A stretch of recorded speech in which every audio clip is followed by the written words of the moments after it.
That knows me or has seen this channel before knows how much I love rogues and rangers, like they're my favourite thing to play as in RPGs. So we're going to go over patch 8 Swashbuckler Rogue. That's just been added to Baldur's Gate. You know how this goes, combat tutorial, all the items you can need.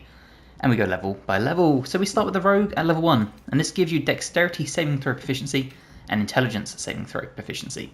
You also get simple weapon, hand crossbow, long sword, rapier, short sword, light armor proficiencies, and this is where it stops. There is no medium armor with the Rogue, so bear that in mind. For your ability points, we're going to have 8 strength, 16 dexterity, 16 constitution, 10 intelligence, 10 wisdom, and 14 charisma, because what says Swashbuckler? More than charisma. For your proficiencies, take what you feel like, and the same with your expertise. Rogue level 2 brings cunning action, so we get to hide, dash, and disengage as a bonus action. Now if you're if you're dual wielding, you're obviously going to lose the ability to use your offhand attack, but being able to dash or even hide as a bonus action is perfect. Rogue level 3 is where we get to pick our specialization, so of course, the Swashbuckler. This brings fancy footwork, so if you make a melee attack against the target, they can't make opportunity attacks against you for the rest of your turn. Incredible, means you can get in and get out. And a rakish audacity. You get a +2 bonus to initiative rolls. This scales with your rogue level.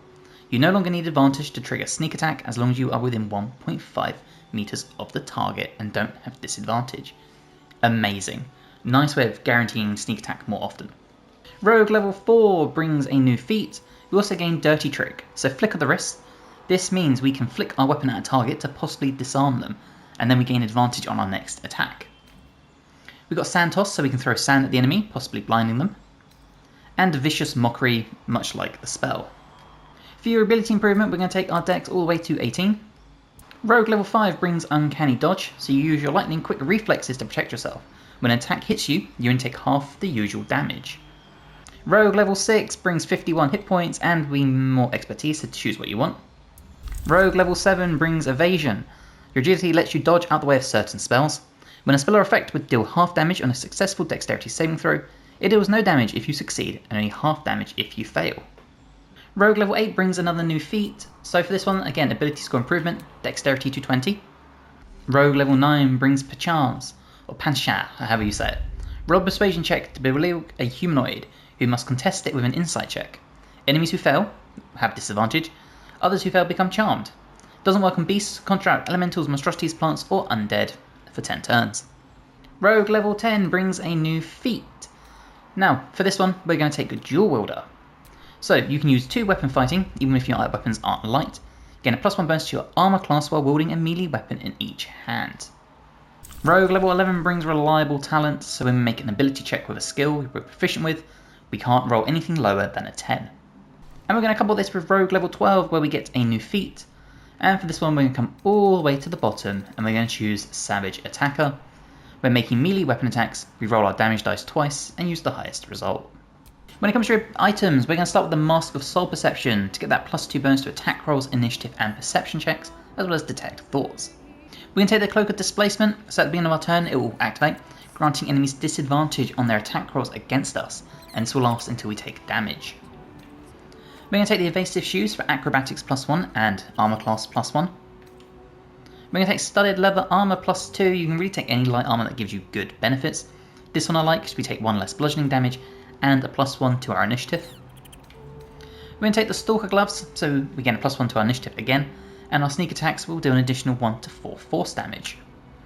We're going to couple this with the Caustic Band for 2 acid damage, the Crusher's Ring to give us an extra 3 meters of movement speed, the Moondrop Pendant, so we have 50% hit points or less, we won't provoke opportunity attacks, and then for weapons, the Sword of Life Stealing, so on a critical hit we'll deal an additional 10 necrotic damage and gain 10 temporary hit points, and we'll pair it with Ambusher. Now if we put this in our offhand, if we strike an enemy who hasn't had a turn yet, we'll do an additional 1 to 6 necrotic damage, and we gain a +1 to our initiative again. And for a bow, we're going to take the Darkfire Shortbow to give us a use of haste, as well as resistance to fire and cold damage. So that is the Swashbuckler build, let's go check it out. Okay, we're in the combat and as you can see we are displaced, so let's start causing some chaos.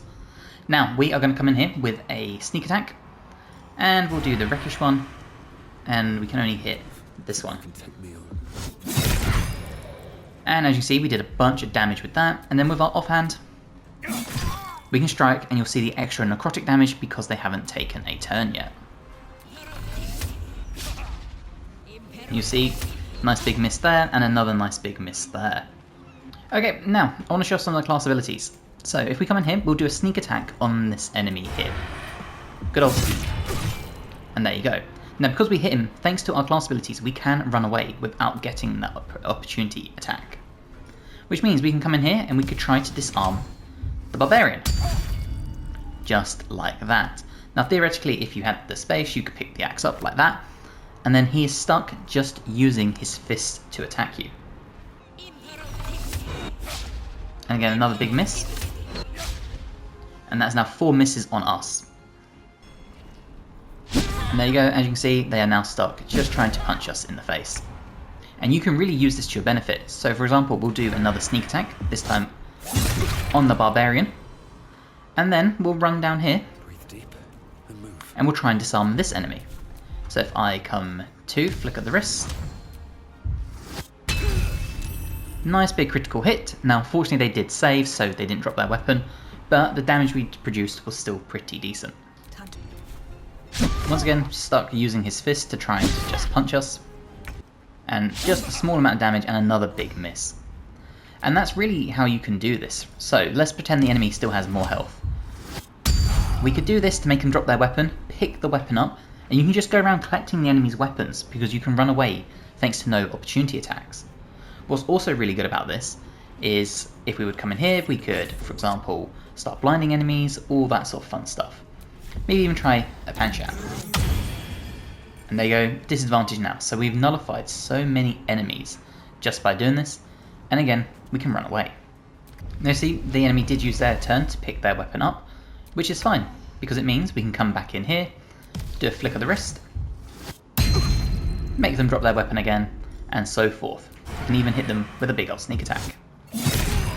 Just like that. And of course, thanks to our movement speed, we can start chasing down these guys too.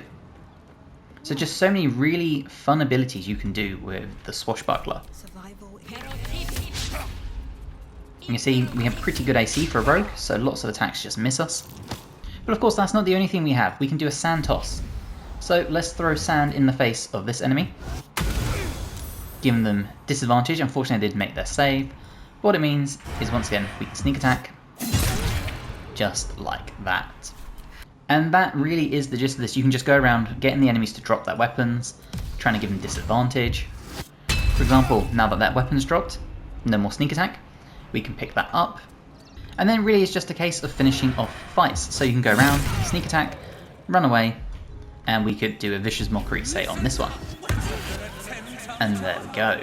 Really benefiting from what you have. And then really just a case of finishing off the fight. Just like that. So it's a really nice heavy hitter. It's a nice way of just going around and controlling the battlefield in a way by making enemies drop weapons. For example, making the barbarian drop his axe and picking it up nullified 90% of his attacks. And it's just lots of cool things like that. And also the more weapons you pick up during the battle, the more you can sell. Like nice little ways of it coming around. And because it's a rogue, there is nothing to worry about in terms of like spell slots, anything like that. So you can always freely just use your short rests as need be for the other casters and stuff. So really hope you have enjoyed the Swashbuckler build here. Let me know if you have, and let me know what you think of all the patch 8 subclasses. There are some really fun ones in this. If you aren't already, please like the video and let me know in the comments what you would change about any new items, abilities, skills, all that fun stuff. If you're not already, subscribe to the channel for more. I've got more guides to Baldur's Gate, to Dragon Age, to Path of Exile, all the great RPGs you could ever need. And hopefully, I'll see you in the next one. Bye guys.